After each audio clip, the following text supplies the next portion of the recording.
At the same time, pregnant women and women who are breastfeeding, usually they think of fasting Ramadan. Should I fast or shouldn't I? And if we tell them, do not fast because you are afraid, and she says, no, I'm not afraid. I'm a healthy woman. I don't fear for my child. I don't fear for my fetus or whatever. In this case, fast. If there's no hardship on you, fast, no problem.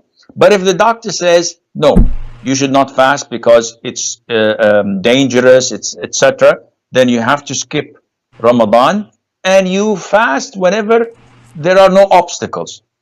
Sheikh, for the past 20 years, I've been pregnant, suckling for 2 years, and pregnant, and suckling for 2 years. Whoa, man, that's great. It's like a rabbit. MashaAllah, all these children. After 20 years, you have how many days missed? I have like 20 multiplies by 30, 600 days. No problem. Fast afterwards. No obstacles now? She says, no, khalas, production is over. The assembly line has been shut off. Then, okay, you can easily fast every Monday, Thursday, and the white days. And throughout the year, this is 90 days.